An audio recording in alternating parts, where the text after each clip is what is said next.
things could all go horribly wrong at any minute. And the rubber chicken says,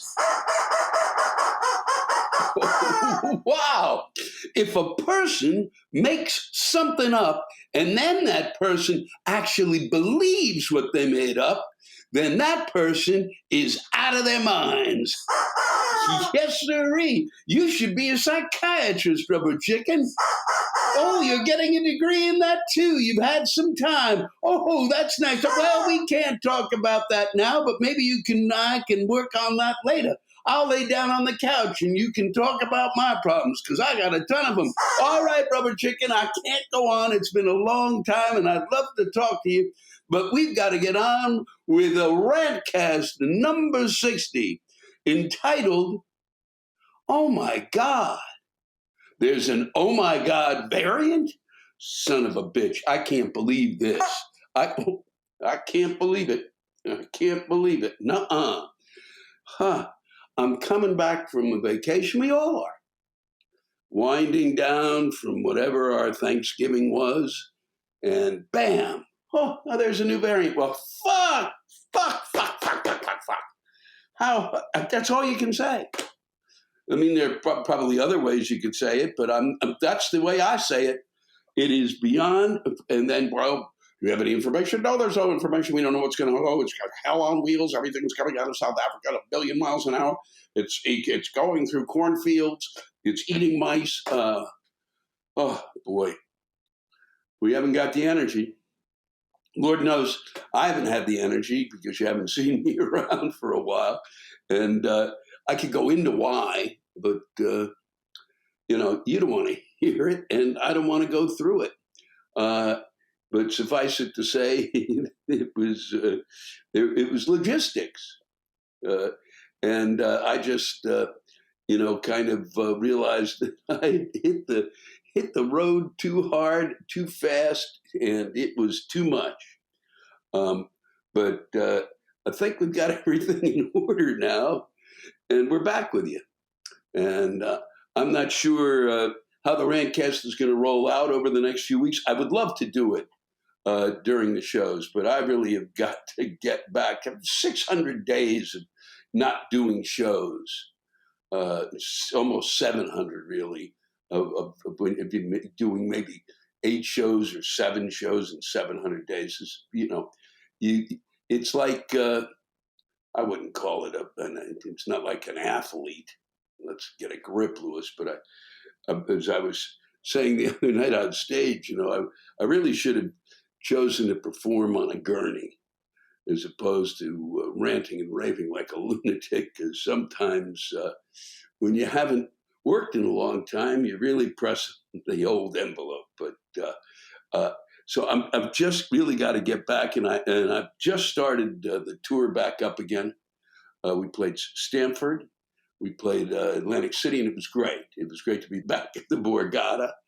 And the audiences have been terrific and given me a lot of space to just screw up and be myself. And it's been a pleasure, to be honest. It's just been a joy.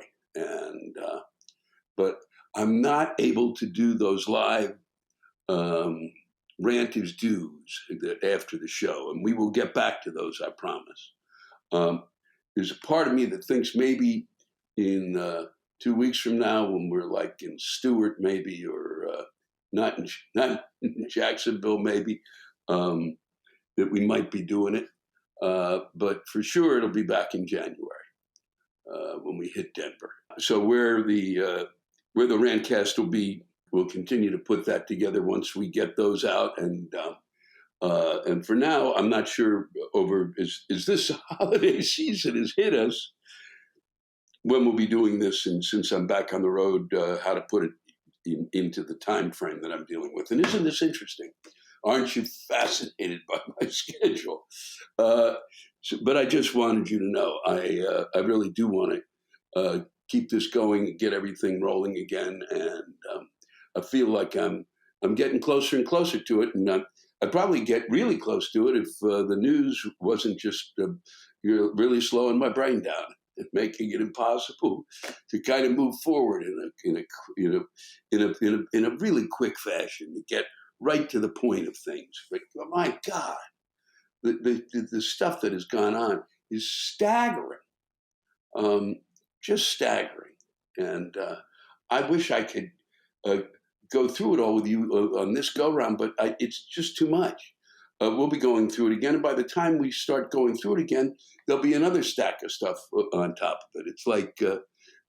It's like all the add-ons you can have on a burger. It's just pounded. Boy, look at the size of that thing. Yeah, look at the size of it. The Republican Party is going to have no agenda. The Democrats are going to continue to kind of put dry oatmeal in their mouths and speak to us about what it is they're doing.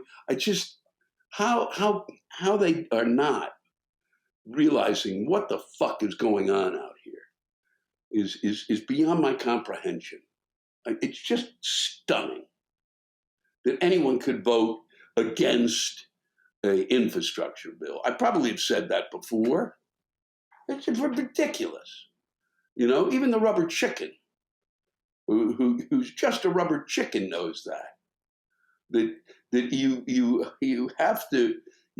we are really behind. There are other countries that have gone way ahead of us. And we have got to deal with that fact. We have got to deal with the fact that the reason things aren't working out, when are people going to notice that how many people have died? When is that going to have an effect on those folks out there who continue to believe this is some sort of a hoax? And when are we going to get them psychiatric help? And how do people show up in Dealey Plaza, waiting for John F. Kennedy Jr. to arrive, and nobody kind of rushes in and go, hey, come with us. We're going to have a little talk. It's one thing after another, after another, after another. Mean-spiritedness in Congress that just defies description. When they announced this virus, when they just announced the new virus, immediately, well, that's a hoax. It came from, South Africa's in on it? All the other countries are in on it? Everybody's fucking with you? Huh? Come out of the fucking cave for 2 seconds. All right? And Facebook ought to be, when do they get in prison for the shit that they're spewing? They showed some pages the other day of,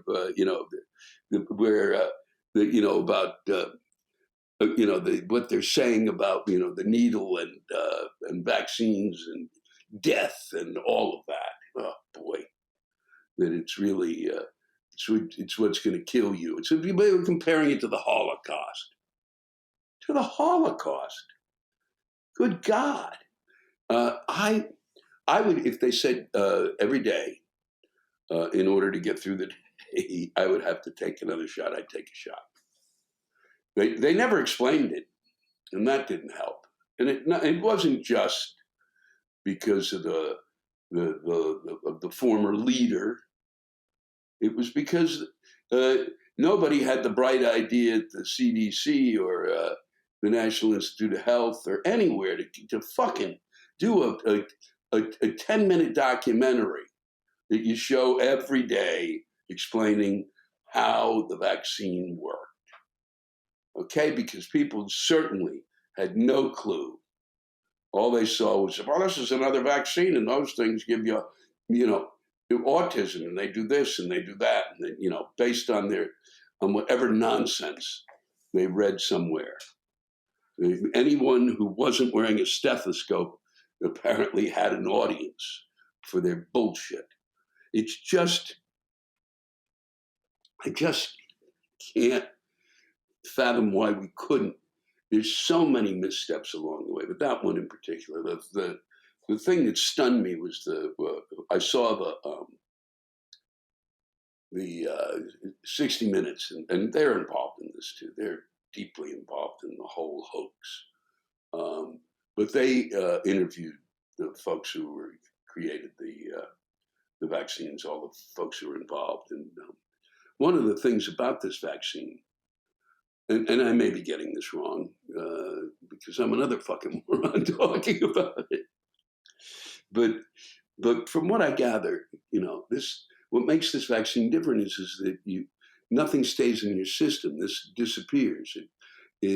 it gets your body to do, to kind of defend itself against the enemy that's coming. That's what it does. And that it's an incredible step forward in the way in which we'll be dealing with diseases. That 10 minutes was a life changer for me. And I thought, wow, how come he didn't come up with that when I was fucking 20? It's goddamn insane. I know I'm repeating myself, but Jesus, this is where we end up. You get an oh my God virus, you get a new oh my God variant because of this. Okay? And this will spread through to wherever and however, because people aren't, and yes, there's those of us, apparently, if we're triple vaxxed or whatever, we'll be better off. But, everybody, we need as many people as possible to get on board. What if this was the response to polio? What if you said, God damn it, I'm not going to do this? Then, people would be crawling around in the streets. That's what they'd be doing. They'd be crawling to work. Now they're dying. And somehow it doesn't seem to get through. And I've got some friends it doesn't seem to get through to. The masking doesn't seem to get through to. I was in Atlantic City. This new variant is already hit New York, so it's obviously in Jersey. And so one might think that the folks coming in there, even if there's not a mask mandate, might be wearing their masks. And I certainly was.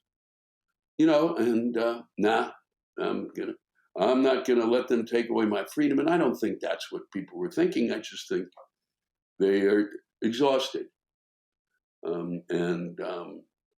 But it might be, I don't think we have the time to putting on a mask is not oh God, I got that mask on. It's not like lifting a 500-pound weight.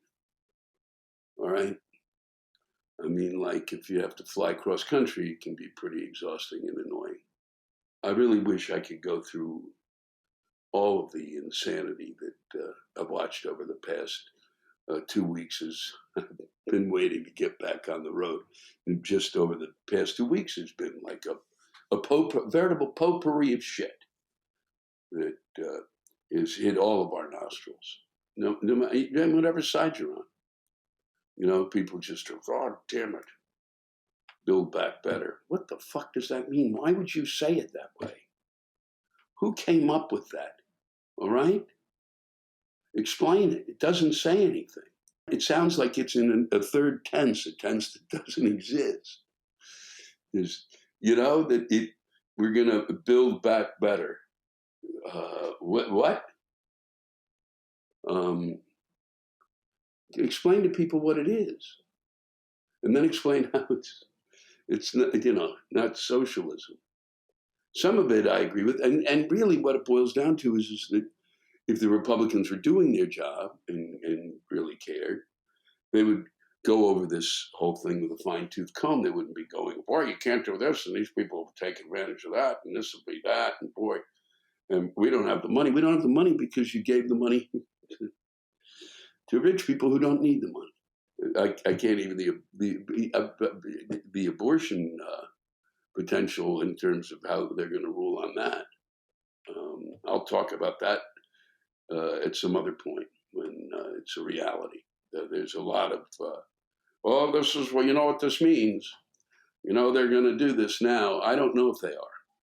So, and what I have to say will make no difference. I just do know that I lived through the time period when it was illegal before Roe versus Wade. And it was, for me, it was not a trauma, but for the women I knew, the young girls, it was awful. It was heinous. It was traumatic.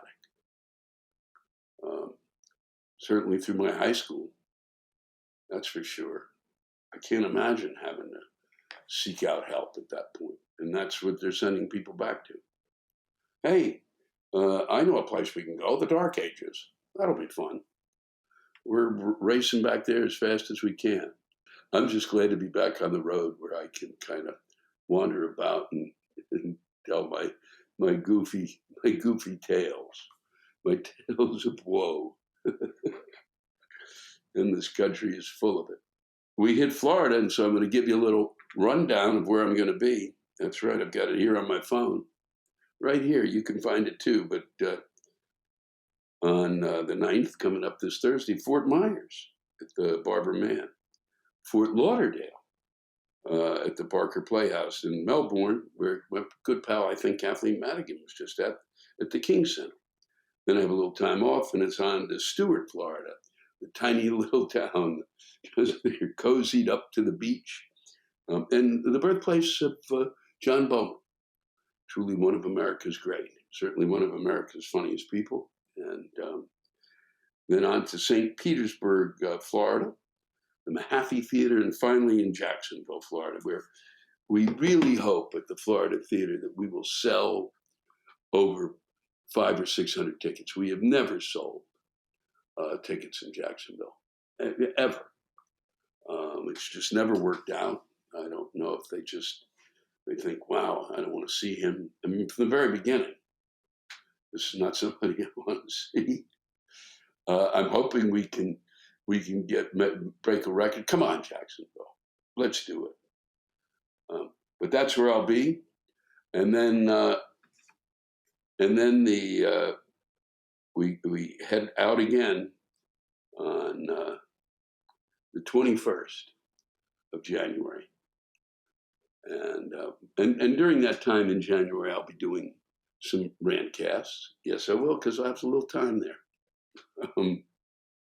I'll be doing from my office, under the delightful gaze of my parents. So I go to Denver, Colorado on the 21st and on the 22nd. Can't wait, because it's a dry cold.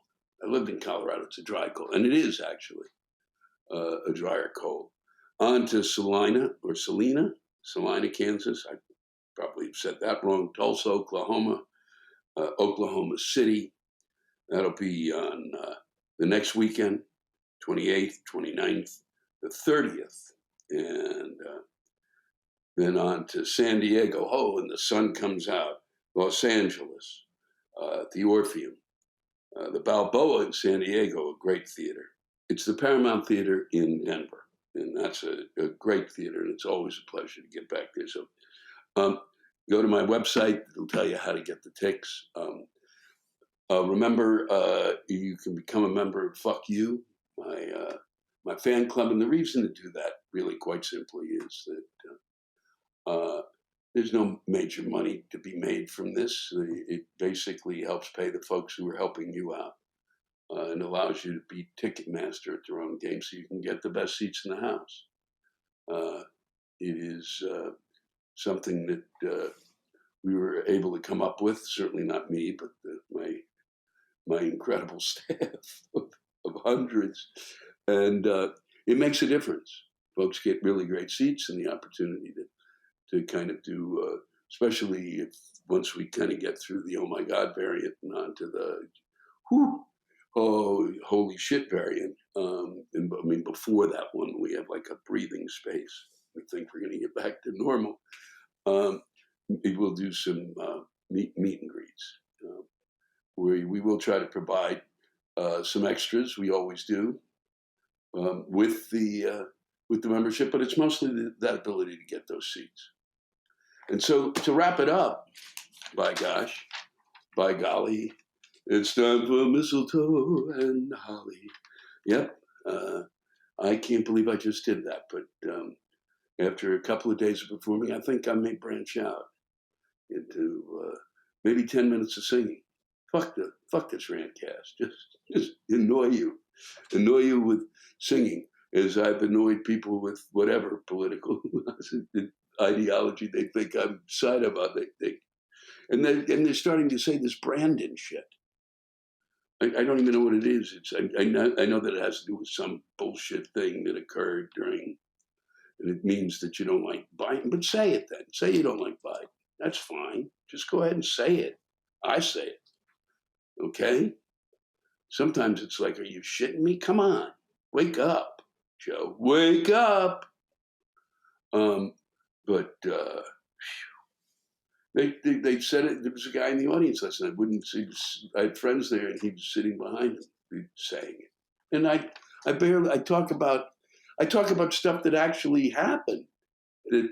Well, shut up, Louis. We'll move on. There's a few things I want to read to you before we go that I thought were spectacular, which I think you'll enjoy.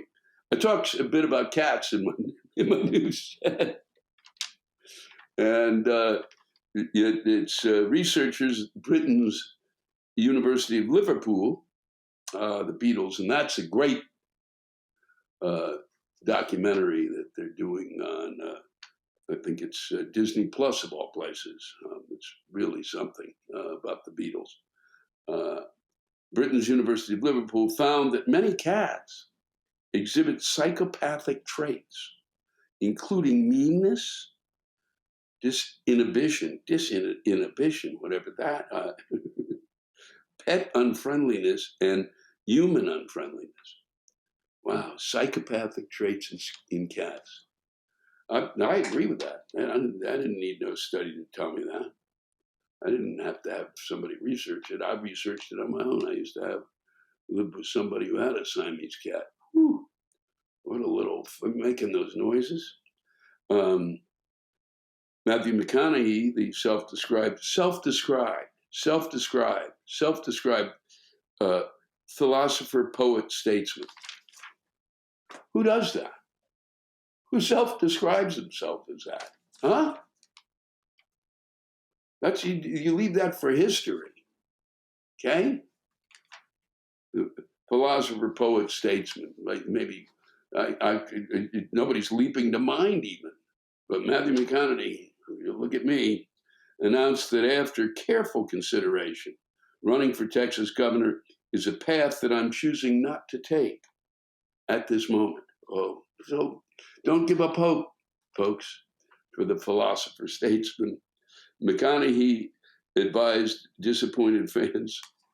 He advised them, now he's got to be ironic here, sardonic, or just making a joke, to just keep living. Why would you even say that? The joke doesn't quite work, not when you refer to yourself as a philosopher, poet, and statesman. I'd have to hear this. Chris Christie had a national tour that included interviews on nearly all the major networks. He sold only 2,200, almost 2,300 copies of his new book on saving the Republican Party.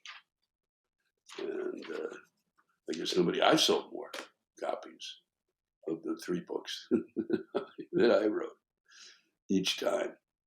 I don't know if it says more about Chris Christie or that they don't really want the Republican Party saved. But I'm sure we can talk about that and various and sundry other things. Well, this Rantcast rolls right into the Rant is Due that we did in Sarasota, Florida, at the Van Weasel. So kind of like life imitating art, imitating life. We're going to Florida, and we open that the Rantcast and the tour with going to Florida, and the Rant is Due from Sarasota. It was one of the last of the ones we did. Every one of them got better and better, and I think you'll enjoy it. It's a pleasure to be back with you.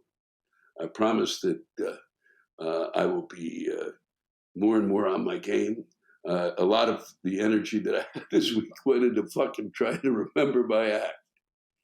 And so, and I really would like to focus more on this, but I got 2 fantasy football teams playing today, and I really got to get out there and root for the home team. And then, and my Washington football team is actually doing pretty well, just enough to give me hope, something that is never fun. It's generally a burden. But you're not. It's nice to see you all again. I look forward to seeing many of you as the tour rolls on. Please come out and see me. And it's been, a joy as always to spend time with you. And I'll be saying Merry Christmas at some other time. And for those of you I miss, a happy Chanukah. What makes you happy? Is there something that interferes with your happiness or prevents you from achieving your goals? I got a ton of things, and we don't have the time to go into it. Is your mental health something that you'd like to work on, and I have for years? Well, then, that's the reason I want to talk to you about one of my sponsors, BetterHelp. BetterHelp is an online counseling service that assesses your needs and matches you with your own licensed professional therapist. It's not a crisis line. It's not self-help. It's professional counseling in a convenient and private online environment. You log onto the website and can start communicating with someone in less than 48 hours. They pair you with a counselor that you can message whenever you'd like, and you will get timely and thoughtful responses. You can also schedule weekly video or phone sessions from home without having to travel. They work with licensed professionals to match you with someone that works for you. So whether it be stress, anxiety, sleep, trauma, anger, family conflicts, grief, relationships, LGBTQ matters, or self-esteem, BetterHelp is committed to helping you find the expertise you need online without having to be limited by geographic location. They offer financial aid and make it free and easy to change counselors if need be. It's confidential, convenient, professional, and most importantly, too, affordable. More affordable than traditional offline counseling, and I can vouch for that. Just go to their website to sign up and check out their daily testimonials. And if you are a counselor yourself, they are currently recruiting professionals in all 50 states. I want you to start living a happier life today. As a listener, you'll get 10% off your first month by visiting our sponsor at betterhelp.com/rantcast. Join over 1 million people who have taken charge of their mental health. Again, that's BetterHelp, HELP.com/rantcast. Have you ever thought that your bank should work with you instead of against you? Most banks always seem to hit you with a fee here, late charge there. It seems there's always something new to get something extra from you, and it can make your banking experience frustrating. And that's why I'd like to talk to you about Chime. Chime is an award-winning app and debit card that works for you with no hidden fees or monthly minimums. It's for people who've earned their money and deserve to keep it. Chime takes the frustration out of banking. It has features like Spot Me, a fee-free overdraft protection on up to $200 in debit purchases. It's like overdraft protection, but better. If you have direct deposit, Chime can help you get access to that money up to 2 days early. Whether it be a paycheck, tax return, or a stimulus check, Chime can help you get access to your money earlier. Chime has no hidden fees or monthly minimums, meaning if you went to any of the 60,000 fee-free ATMs around the country, like Walgreens, CVS, or 7-Eleven, you will have access to more ATMs than the top 3 national banks combined. You can turn on alerts that let you know if there's any suspicious activity on your card and instantly block it if something seems fishy. Chime also allows you to put your savings on autopilot as well. Sign up for a Chime spending account, and you will get a savings account that grows your savings through a 0.50% annual percentage yield, which is 10 times the national average. Join the millions on Chime. Sign up takes 2 minutes and doesn't affect your credit score. You just need to apply now at www.chime.com/Lewis. That's www.chime.com/Lewis. Chime is a financial technology company. Banking services provided by the Bancorp Bank or Stride Bank, North America. Members FDIC. Eligibility requirements and overdraft limits apply. Overdraft only applies to debit card purchases. Limits start at $20 and may be increased up to $200 by Chime. Early direct deposit depends on the payer. Out-of-network cash withdrawal fees apply. Third-party and cash deposit fees may apply. Go to chime.com/Lewis for details. Using the internet without ExpressVPN is like leaving your keys in your car while you run into the gas station for a snack. Most of the time, you're probably fine, but what if you come back to see someone driving off with your car? Did you know that every time you connect to an unencrypted network in a place like a cafe, a hotel, or airport, any hacker on the same network can gain access to your personal data, like passwords and financial details, and then they can sell it on the dark web for thousands of dollars. The scariest part is that it does not take much technical know-how to hack someone. A smart 12-year-old with some basic hardware can do it. That's why I like ExpressVPN. It's a super secure, easy-to-use software that sets up a private and encrypted tunnel between the internet and your devices, making it so hackers cannot steal your sensitive data. It would take someone with a supercomputer and billions of years to crack ExpressVPN's encryption. You just fire up the app, click on one button, and your internet actions on your phone, tablet, or laptop are protected.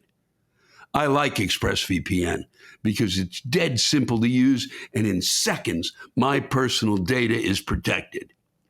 Secure your online data today by visiting expressvpn.com/black. That's expressvpn.com/black. And you can get an extra 3 months free. expressvpn.com/black. We're coming to you live tonight from the Van Wezel Performing Arts Center in Sarasota, Florida. Our run in Florida has been delightful. It's beautiful. And now we got to go back to, I've got to go back to New York where it's fucking cold, but it's not seriously cold. It's because, and if you watch the Weather Channel is so depressed by the fact that there are not enough big storms for those fuckers. Really, I'm serious. It's like, oh, it's temperatures in New York, they're going to be above average this week. What dicks? What fuck, as opposed to, this is great. It's like, what are we going to do? Now we're just going to sit here and it's going to be nice. Fuck them. It still sucks, but gee, it's better than God. Whoa. But for those of you who are looking, there's billions of people apparently are coming to Sarasota, and they don't want you to come. So, because it's really nice here. I mean, really, really nice. So you're gonna want to come here because apparently the economy here is fucking phenomenal.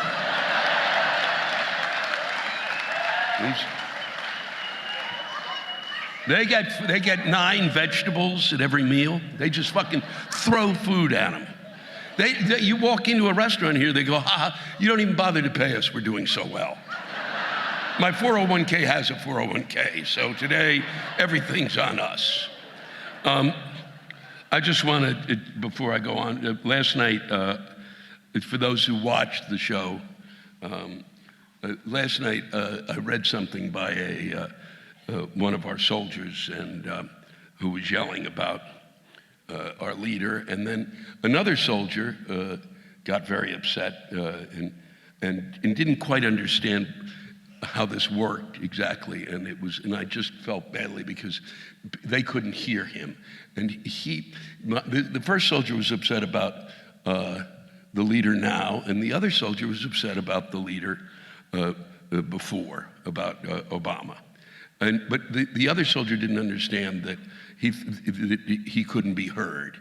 And so I just wanted folks to know, and what was going on the other night, and I felt badly because you hate to see two guys who were both soldiers and who have their beliefs, because I think, they're dealing with authority figures. And for me, I'm not big on authority figures. So I kind of understood where they're both coming from. And and I've heard both sides in terms of both. So it made. I just wanted folks to know who were listening that, hopefully the soldier's going to write in, and we'll find out exactly what it was that he was trying to tell us, because people couldn't hear him. But we'll go on now to Sarasota and Happy Town, and you'll be. This is John Voyek. Been to many shows over the past years and seen many rants. Everyone complains about the size of the seats. That's true all of my, last night, the other night, every time they're yelling about the size of the seats. Here at the Van Weasel, known as the Purple Elephant, and it's because it's painted purple, I'm here to report that unlike almost all of your venues, the size of the seats are excellent. However, they forgot to put aisles in the middle.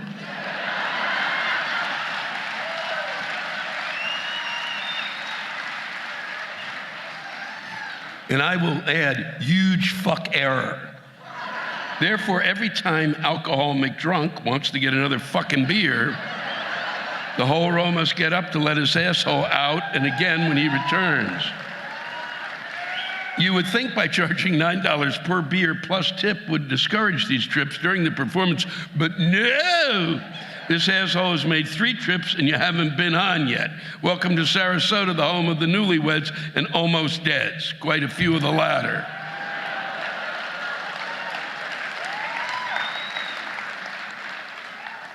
I'm gonna read, I think they're 3 in a row. Yep. There is such a profound, there's a bitching in every state about drivers. The difference in Florida is there's a bitching about drivers here that's a different level. It's about different stuff, and there's a madness that is created. So this is from Lance Greenfield. Okay, I wasn't gonna do this, but after driving here on I-10 and I-75 for your show, I can feel compelled that Floridians are insane on the roads. I thought California was bad. Californians need to come out here for lessons. Example, I'm in the slow lane doing 70, the speed limit, and this guy comes up on my bumper and flashes his high beams. Where am I supposed to go? In the ditch alongside the road? As soon as I move over, he exits the freeway. When I grew up, the rules were 1 car length for every 10 miles an hour for a safety zone. Now, obviously, with inflation, that becomes 10 for every car in front. If I wanted to drive in the Indy 500, I'd go there, where tailgating is expected and encouraged. Louis, I've tried in the 2 years since moving here from California to adapt and adjust to Floridians on the road, but I'm concerned that one of these shows I'm coming to, I'll be dropped off by an ambulance. That's someone from California. This is from Mike Cole. I have a fucking rant. I moved to Sarasota from Atlanta. And let me tell you, traffic is worse here in Sarasota than Atlanta.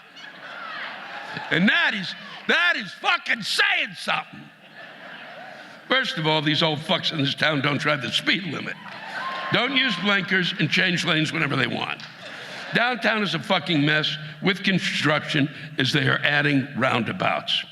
They are adding fucking roundabouts when these fuckers in this town don't know how to operate traffic signals.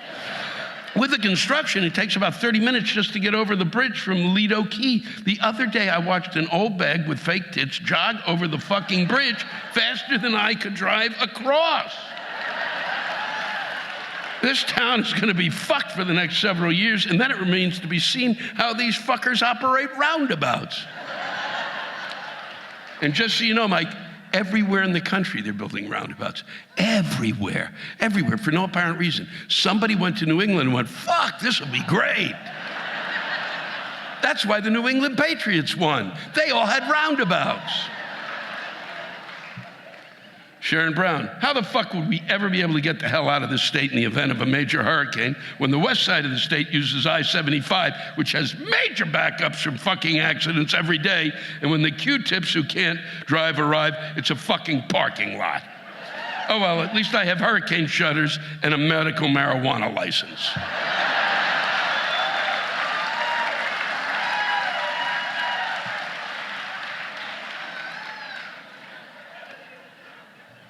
Gary Balbuzowski. Well, that's a name. Gary says, can you explain why it is cashiers are so dumb? When you get up to them and the bill is, let's say, $11.59, and you give them $21.75, they give you the deer in headlights look, like, what do I do with this? When I was a cashier, not only did we figure out change without any calculating device, we also had to figure out Canadian exchange rates because we were on the Canadian border. These people are future presidents and CEOs. Very scary. Kill me now. Barbara Quinn, I asked for black iced coffee and watched the counter person add milk. I said no, I asked for black and was told no, we only make it this way.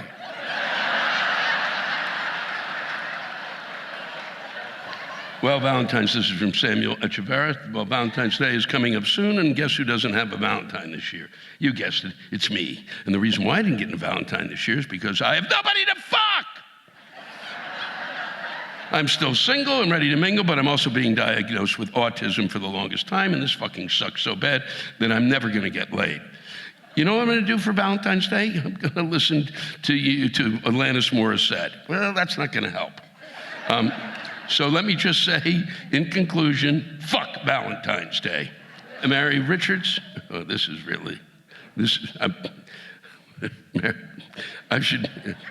I didn't want to say your last name in case. My married 30-something daughter is fucking her married 57-year-old boss. Yeah, what should I do?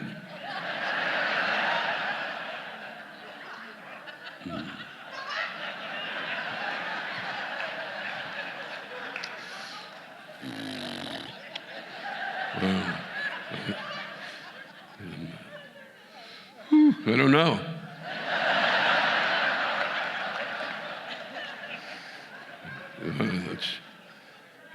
I don't even know where to start, Mary. I hope I didn't out everything, and well, maybe now everybody knows, and it'll, reconcile itself. Hopefully, it's not. Maybe she'll be on the front page of the USA Today tomorrow. If she's in a big corporation or something. If it's, wow. Ooh, but I'm glad you could share that. That's what I like doing this for. Because every so often I get something like this and go, whew, I thought my life was strange. This is Madeline Feliciano. Louis, I just read that some idiot, this is spectacular, is suing the NFL because of the halftime show. How do you get to sue the NFL because of the halftime show? You don't. You fucking don't. You don't. Unless you're at the halftime show. You're in the halftime show. If you're watching the halftime show, you know. You don't get to go, God damn it, I saw the halftime show. It was shitty. What are you suing over? Fucking unbelievable. There has to be a point. There has to be some sort of thing where the judgment calls are made. You can't. Look, I've watched every fucking halftime show. They're all fucking appalling on one level or another. Okay? If you're gonna sue, you should, God damn it, they should, God, I can't get it. I should get, if that's the case, I would have started suing fucking, but way before Janice Jackson's thing happened. That destroyed me. That broke me as a person. Only because I didn't see it. I didn't see her tit.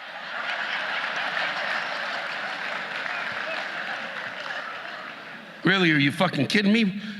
Why? Because J-Lo is 50 and she's in such good shape and beautiful that she can sing while on a pole? Or at 43 and after giving birth to 3 children, Shakira can belly dance? Well, I didn't know she had 3 kids. That's really Woo. That's unbelievable. Or was it all those very talented children singing while in cages? Or was it J-Lo's daughter singing Born in the USA while her mother sang Let's Get Loud? Or maybe it was the Puerto Rican flag was on display. Well, the fucker who wants to sue the NFL can kiss my white Puerto Rican ass. Just because you don't use adobo in your cooking, you've never enjoyed rice and beans, fuck you, asshole. Well, I'm glad you got that off your chest, Madeline. I really wish you could have told me what the fuck they're suing over. That must be spectacular. Jill Kinghorn, why in the fuck do you keep subjecting yourself to Florida?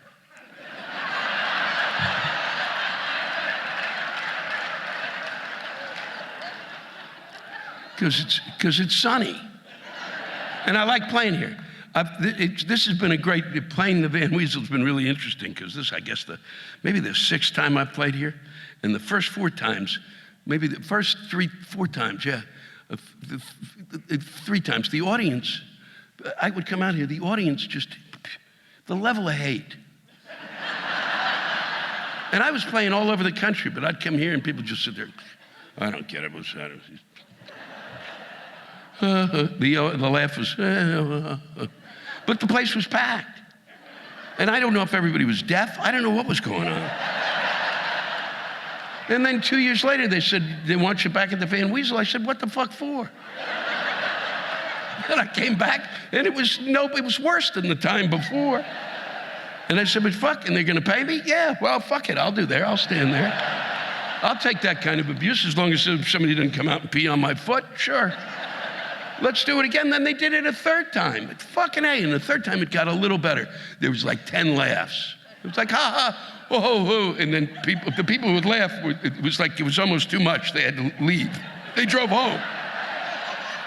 4th time got better. 5th time, tonight, spectacular. So that's why I come back.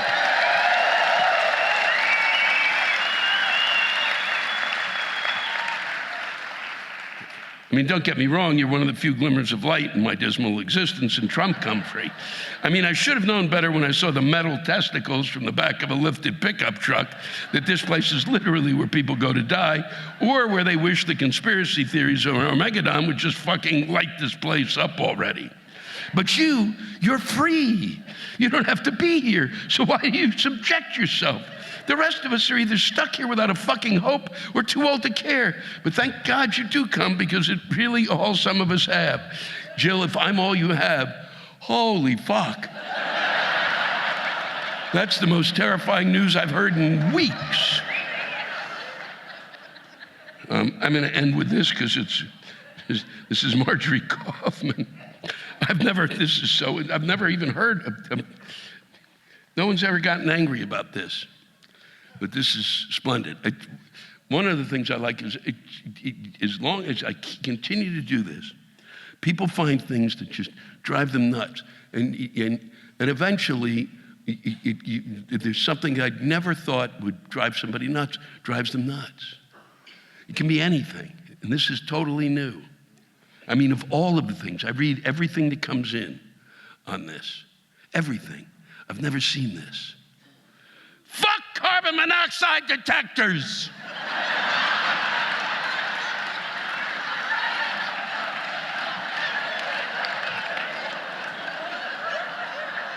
Carbon monoxide is invisible, odorless, and quiet. So far, I'm fine with carbon monoxide. It makes you fall asleep, and you'll never wake up. Sounds good to me.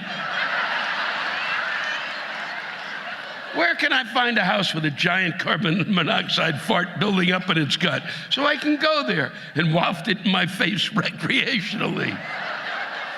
Apparently, I don't have carbon monoxide in my house, but I have a carbon monoxide detector that goes off on a nice regular basis in the middle of the fucking night and sounds like a fucking fire alarm.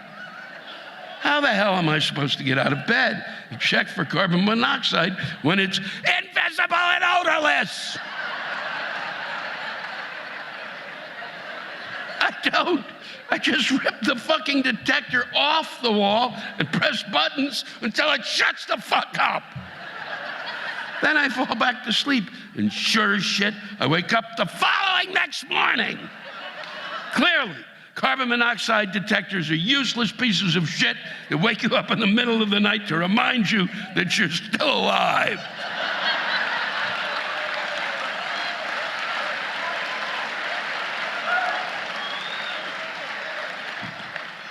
Thanks. Thank you. It's been a pleasure. Thanks. Thanks, Sarasota. Thanks to all of you for listening to my Rantcast.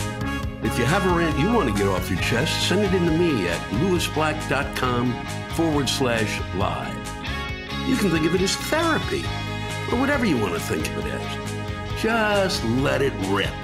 And I want to thank the true stars of our show.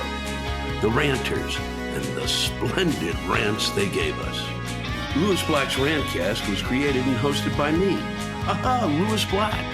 It is produced by James Salkind. Our theme song by Chris Lane. Executive producer, Ben Brewer.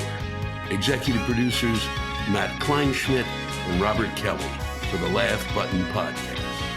And most of all, thank you, all of you who ranted so well on this show.